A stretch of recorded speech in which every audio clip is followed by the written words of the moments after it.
everyone, welcome to our healthy गपशप। आज हम आपके लिए जो टॉपिक लेकर आए हैं वो आपके घर में अगर कोई बुजुर्ग है या किसी को एडवाइज्ड है कि उनको बहुत दिनों से क्रोनिक नी पेन होता है, बहुत ज़्यादा जॉइंट पेन होता है, उन्हें प्रॉब्लम आ रही है और डॉक्टर ने उनको सजेस्ट किया है कि आपको हो सकता है कि घुटना प्रत्यारोपण, जिसे हम नी रिप्लेसमेंट सर्जरी भी कहते हैं, वो कराना है और आप कंफ्यूज हैं कि हमें कराना चाहिए या नहीं कराना चाहिए, सेफ रहेगा नहीं रहेगा, रिकवरी कब तक होगी कब तक नहीं होगी, या कोई कॉम्प्लिकेशन तो नहीं होगा।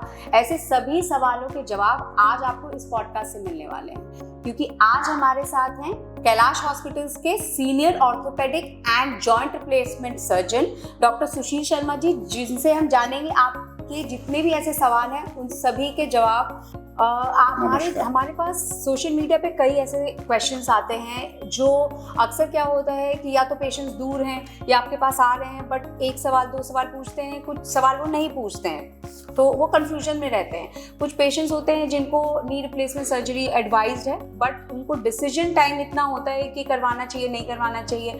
तो उससे रिलेटेड हमारे कुछ कॉमन क्वेश्चंस हैं पेशेंट्स के, जो हम आप तक पहुंचाना चाहते हैं, आपसे जवाब चाहते हैं। सबसे पहला सवाल जो हमारा है, जैसे कि सर्दियाँ शुरू हो गई है, कुछ लोगों को जो मोस्टली हमें देखा गया है अबव 40, उनको जॉइंट प्रॉब्लम्स बहुत हो रही है, तो इसके पीछे क्या कारण हो सकता है? देखिए, सर्दी से एज सच जॉइंट प्रॉब्लम्स जो हैं वो नहीं होती हैं, लेकिन जो जॉइंट प्रॉब्लम्स जिनको होती हैं उनकी प्रॉब्लम्स बढ़ जाती हैं सर्दी से।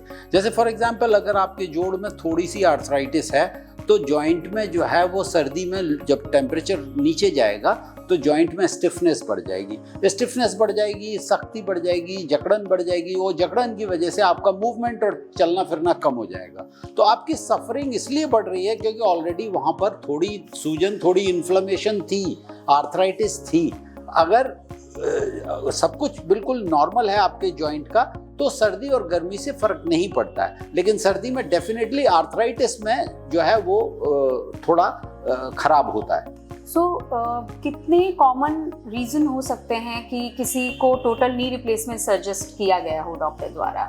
देखिए, टोटल नी रिप्लेसमेंट जो है वो एंड स्टेज आर्थराइटिस के मरीजों को एडवाइस किया जाता है, जिनको की दवाइयाँ, जिनको की दूसरी चीज़ें, छोटी मोटी सर्जरी और ये सब जो बाकी जो इलाज है वो कामयाब नहीं होते और उसके बावजूद उनकी दिनचर्या खराब होती है। जैसे फॉर एग्जांपल वो अपने ग्रैंड चिल्ड्रन को स्कूल नहीं छोड़ने जा पा रहे, 2-3 मंजिल अपने घर में जो है वो अगर सेकंड या थर्ड फ्लोर पे रहते हैं तो वहाँ चढ़ के जा नहीं पा रहे, दिक्कत हो रही है। कहीं सोशलाइजिंग करने जा रहे हैं तो उन्हें सोचना पड़ रहा है कि ऊपर जाएंगे तो चढ़ेंगे उतरेंगे कैसे। उनकी दैनिक कार्यक्रम जो हैं उसमें उनको दिक्कत हो रही है। दूसरा, एक्सरे में उनकी एंड ग्रेड 4 आर्थराइटिस है। तीसरा, वो 2 किलोमीटर 3 किलोमीटर मॉर्निंग वॉक या इवनिंग वॉक नहीं कर पा रहे, क्योंकि मॉर्निंग वॉक इवनिंग वॉक जो है वो उनकी मस्कुलोस्केलेटल सिस्टम के लिए बहुत ही आवश्यक है। तो अगर इतना मूवमेंट भी नहीं है उनका तो डेफिनेटली वो एंड स्टेज आर्थराइटिस है, तो वो टोटल नी रिप्लेसमेंट के कैंडिडेट्स हैं। अब टोटल नी रिप्लेसमेंट को हम ये समझते हैं जैसे पूरा घुटना बदल दिया, ऐसा नहीं होता। जांघ की हड्डी के नीचे का कार्टिलेज और नीचे पैर की हड्डी के नीचे का कार्टिलेज, जहां दोनों मिलते हैं, वो जो सरफेस है उस सरफेस को बदला जाता है, कार्टिलेज को बदला जाता है। कार्टिलेज एक रबर जैसा है जो हड्डी के एंड में लगा रहता है, और उन दोनों सरफेस को बदलना ऐसे टेबल के ऊपर सनमाइका जैसा होता है। तो उस तरह से अगर उसको हम टॉप को बदल देते हैं तो जॉइंट रिप्लेसमेंट हो जाता है। और जो है जॉइंट रिप्लेसमेंट होने के बाद उसकी जो स्मूथनेस है, जो मूवमेंट है, वो फुल आ जाता है, तो मरीज जो है वो बहुत खुश और आगे अच्छा वर्क करता है। तो क्या नी रिप्लेसमेंट ज्यादातर आर्थराइटिस के ही पेशेंट्स में देखा गया है या नॉन आर्थराइटिस पेशेंट्स को भी जरूरत पड़ सकती है? एक्चुअली नी रिप्लेसमेंट जब भी घुटना खराब होता है उन सब मरीजों के लिए है। अब आर्थराइटिस जो है वो वर्ड है, मतलब जहाँ पे जॉइंट खराब होता है उसके लिए कॉमन वर्ड है। अब वो आर्थराइटिस बहुत किस्म की होती है, जैसे फॉर एग्जांपल टीबी की वजह से भी आर्थराइटिस हो सकती है, पोस्ट ट्रॉमेटिक आर्थराइटिस भी हो सकती है। जैसे एक्सीडेंट हुआ, घुटना कई किस्सों में टूटा, उसके बाद वो उबड़ खाबड़ हो गया, पोस्ट ट्रॉमेटिक, उसमें जो है वो लचक नहीं है, मूवमेंट नहीं है, दर्द हो रहा है। तो वो पोस्ट ट्रॉमेटिक आर्थराइटिस हो गई। उसके अलावा जो ज़्यादातर घुटने बदले जाते हैं वो ऑस्टियो आर्थराइटिस की वजह से बदले जाते हैं। ओल्ड लोग होते हैं उनको डिजेनरेटिव आर्थराइटिस होती है, यानी कि ऑस्टियो आर्थराइटिस। ऑस्टियो आर्थराइटिस जो है वो मैक्सिमम नंबर ऑफ जॉइंट्स के रिप्लेसमेंट का कारण है। और उसके अलावा एक और आर्थराइटिस है जो कि रिमेटॉइड आर्थराइटिस बोलते हैं, जिसको rheumatoid arthritis almost 1% of the population में है, यानी कि जैसे 100 लोग हैं तो उनमें से 1%, यानी कि हर एक आदमी को हर 100 लोगों में है। तो दैट इज रिमेटॉइड आर्थराइटिस। खराब बात यह है कि रिमेटॉइड आर्थराइटिस 20 से 40 साल की उम्र में शुरू हो जाती है। ये जवान लोगों की आर्थराइटिस है, इसीलिए रिमेटॉइड आर्थराइटिस के जो मरीज हैं उनके जॉइंट रिप्लेसमेंट की स्थिति भी जल्दी आ जाती है। मतलब उनकी स्थिति 70 साल पे नहीं आएगी, हो सकता है वो 50 पे ही आ जाए। तो ऐसी स्थिति में रिमेटॉइड आर्थराइटिस में ये है।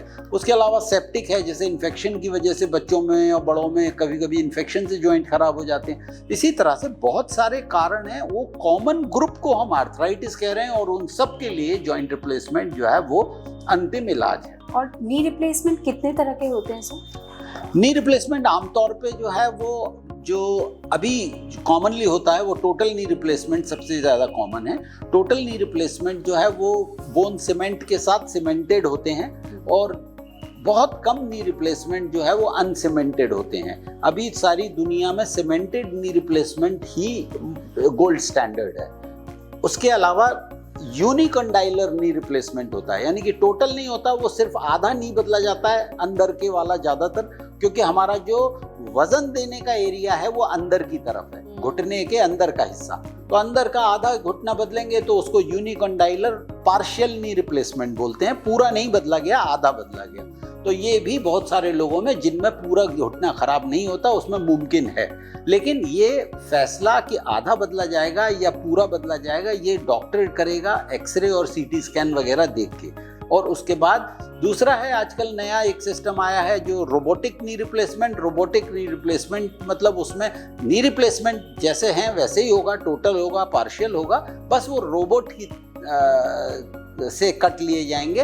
पुराने जो जिग होते थे वो जिग की बजाय जो मशीन होती थी पहले उसकी बजाय रोबोट कट लेगा। ये जो है वो हमारे पास ये सुविधा है, हम हमारे पास ऑटोमेटिक जो रोबोट है वो अवेलेबल है और अगर पेशेंट चाहता है तो हम रोबोटिक नी रिप्लेसमेंट भी कर देते हैं। तो इसमें किसी भी, चाहे वो पार्शियल हो चाहे टोटल नी रिप्लेसमेंट हो, इसमें रिकवरी टाइम कितना लगता है? देखिए, if the answer to your question is one word में 6 हफ्ते। जिस दिन ऑपरेशन किया दूसरे दिन मरीज को वॉकर से चलाना शुरू किया, 8-10 दिन वॉकर से चलना है, 20-25 दिन स्टिक से चलना है और उसके बाद जो है वो सब कुछ छोड़ के अपने ऑफिस या दुकान या काम पे आदमी जा सकता है। आमतौर पे हम जो छुट्टी देते हैं लोगों को बायलैटरल यानी कि दोनों नी रिप्लेसमेंट के बाद वो 40 से 42 दिन की होती है, 6 हफ्ते की, और उसके बाद वो काम पे वापस चले जाते हैं। हाँ, कभी कभी ऐसा होता है कि मरीज जो है वो बहुत ज़्यादा बुजुर्ग है, उम्र बहुत ज़्यादा है, कोमॉर्बिडिटीज़ बहुत ज़्यादा हैं, ओबेसिटी बहुत मॉर्बिड है यानी कि बहुत ज़्यादा मोटा है, और ऐसी परिस्थिति में कभी कभी हमें थोड़ा रिकवरी टाइम ज़्यादा देना पड़ता है मरीज को। डायबिटीज़ है, हार्ट की प्रॉब्लम्स हैं, एटसेट्रा एटसेट्रा, तो थोड़ा ज़्यादा देना।